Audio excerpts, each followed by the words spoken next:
আসসালামু আলাইকুম প্রিয় ভাই ও বোনেরা। আজ আমি শোনাবো এক বোনের জীবনের সত্য ঘটনা, দুটি দোয়া, দুইটি অলৌকিক কবুল হওয়া মুহূর্ত, যা প্রমাণ করে আল্লাহ চাইলে গাইবীভাবে যে কোনো সমস্যা সমাধান করে দিতে পারেন। প্রথম ঘটনা, বিয়ের দোয়া কবুল। বোনটি বলছিল, আমার সব সময় মনে হতো আমার বিয়ে কেউ যেন ব্ল্যাক ম্যাজিক করে আটকে রেখেছে। কতবার যে বিয়ে ঠিক হয়েছে, কিন্তু শেষ মুহূর্তে ভেঙে গেছে। কখনো শপিং শেষ, সব প্রস্তুত, তবুও বিয়ে হয়নি। কখনো তুচ্ছ কারণে, কখনো অদ্ভুত কোনো ইস্যু তৈরি হয়ে যেত, যাতে আর আগানো যেত না। রুকিয়া অডিও শুনতে মন চাইতো না, বড়ই পাতার গোসল করতেও না। আমি জানতাম আমার রুকিয়া প্রয়োজন, কিন্তু এক অদ্ভুত অনাগ্রহ কাজ করত। বছরের পর বছর চেষ্টা করেও মন মতো কাউকে পাওয়া যাচ্ছিল না। আল্লাহর কাছে দোয়া করতাম, কাঁদতাম, রাতগুলো অসহ্য লাগতো। নিজেকে ব্যস্ত রাখতে নেকির কাজ করতাম, কিন্তু মনের কষ্ট কমতো না। যারা আমার জন্য চেষ্টা করত তারাও হাল ছেড়ে দিত। ঘটকরা বলতো, আপনার চাহিদা মতো ছেলে পাওয়া সম্ভব না। রুকিয়া নিয়মিত করতে পারতাম না, কয়েকদিন পর পর ব্রেক হয়ে যেত। তবুও আল্লাহর কাছে বারবার দোয়া করতাম, বলতাম, হে আল্লাহ, যদি কেউ জাদু করে থাকে আপনি যেন নিজ শক্তি দিয়ে তা নষ্ট করে দেন। তারপর একদিন স্বপ্নে দেখি আমি একটি টেবিলের সামনে বসা, সামনে একজন পুরুষ। চেহারা দেখা যায়নি, কিন্তু অনুভব করছিলাম তিনি সূরা পড়ে পড়ে আমার দিকে ফু দিচ্ছেন। অল্প সময় পড়লেন, তারপর বললেন, তোমার বিয়ে জাদু করে আটকে রাখা হয়েছিল, এখন সব জাদু নষ্ট করে দেওয়া হয়েছে। এই স্বপ্ন দেখার 1 মাস আগে থেকেই একটি বিয়ের আলাপ চলছিল, কিন্তু নানা কারণে এগোচ্ছিল না। আমি স্বপ্নের মধ্যে জিজ্ঞেস করলাম, এই ছেলের সাথে কি আমার বিয়ে হবে? কিন্তু উত্তর শোনার আগেই স্বপ্ন ভেঙে গেল। প্রস্তাব শুরু হওয়ার সময় থেকেই 1 মাস টানা ইস্তেহারা করেছি, তাহাজ্জুদে আল্লাহর কাছে উত্তম সিদ্ধান্ত চেয়েছি। অবশেষে স্বপ্ন দেখার 1.5 মাস পর আলহামদুলিল্লাহ আমার বিয়ে হয় ঠিক সেই ছেলের সাথে। আমি বুঝতে পারলাম এটা আল্লাহর গায়েবী সাহায্য ছাড়া সম্ভব ছিল না। দ্বিতীয় ঘটনা, সন্তানের দোয়া কবুল।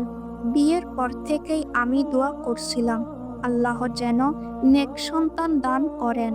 প্রতি মাসে অপেক্ষায় থাকতাম সুখবরের জন্য, কিন্তু কোনো পজিটিভ উত্তর আসছিল না। আমি আল্লাহর কাছে বলতাম, হে আল্লাহ, স্বামী পাওয়ার জন্য আমি বহু বছর সবরের পরীক্ষা দিয়েছি, সন্তানের জন্য যেন কঠিন পরীক্ষা না দেন। তারপর একদিন স্বপ্নে দেখি আমি একজন ডাক্তারের কাছে গেছি সন্তানের ব্যাপারে।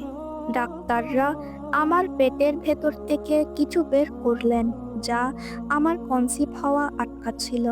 তারা বললেন, এবার তোমার সন্তান হবে। এরপর স্বপ্নের ভেতরই আবার ডাক্তারের কাছে গেলাম রিপোর্ট দেখাতে, কিন্তু পজিটিভ নাকি নেগেটিভ শোনার আগেই স্বপ্ন ভেঙে গেল।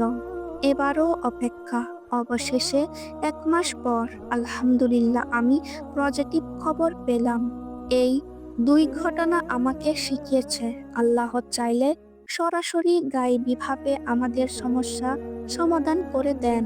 মানুষ যতই বলুক বয়স বেশি হলে সন্তান পাওয়া কঠিন, আমি বিশ্বাস করি যিনি কুমারী মরিয়ম আলাইহিসসালামের গর্ভে সন্তান দিয়েছিলেন, তিনি আমার গর্ভেও সন্তান দিতে সক্ষম।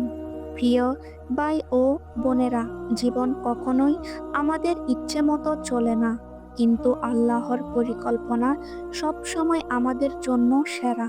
তিনি আমাদের অপেক্ষায় রাখেন, পরীক্ষা নেন, আমাদের ধৈর্য যাচাই করেন, আর যখন তিনি সময়কে উপযুক্ত মনে করেন তখন এমনভাবে দোয়া কবুল করে দেন যা আমরা কল্পনাও করতে পারি না। হয়তো আপনার দোয়া এখনো কবুল হয়নি। হয়তো আপনি ভাবছেন, আল্লাহ কি আমাকে ভুলে গেছেন? না, তিনি কখনোই ভুলে যান না। বরং তিনি আপনার জন্য আরো উত্তম কিছু জমা রাখছেন। তাই হতাশ হবেন না, দোয়া চালিয়ে যান। তাহাজ্জুদে উঠুন, কাঁদুন, নিজের সমস্যা গোপনে একমাত্র আল্লাহর কাছে বলুন। তিনি গায়েবের মালিক, তিনি অসম্ভবকে সম্ভব করতে পারেন। প্রিয় ভাই ও বোনেরা, যদি এই গল্পটি আপনার হৃদয় ছুঁয়ে যায় এবং আপনি মনে করেন দোয়া, ধৈর্য আর আল্লাহর উপর ভরসা সত্যি জীবন বদলে দিতে পারে, তাহলে ভিডিওটি লাইক করুন, শেয়ার করুন আর কমেন্টে আপনার অনুভূতি লিখে দিন।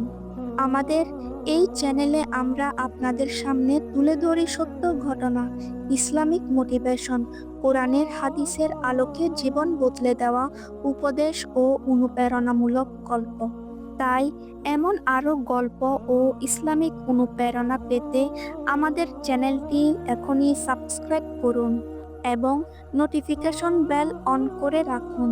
আমরা চাই আপনার ঈমান শক্তিশালী হোক, দোয়া কবুল হোক আর আপনার জীবন হোক আল্লাহর রহমতে পরিপূর্ণ। প্রিয় ভাই ও বোনেরা, যত দেরি হোক, যত কঠিনই হোক, আল্লাহর দয়ার দরজা কখনো বন্ধ হয় না। তাই হাল ছেড়ে নয়, বরং আরো বেশি দোয়া ও বর্ষায় এগিয়ে যান। ইনশাআল্লাহ পরবর্তী ভিডিওতে আবার দেখা হবে।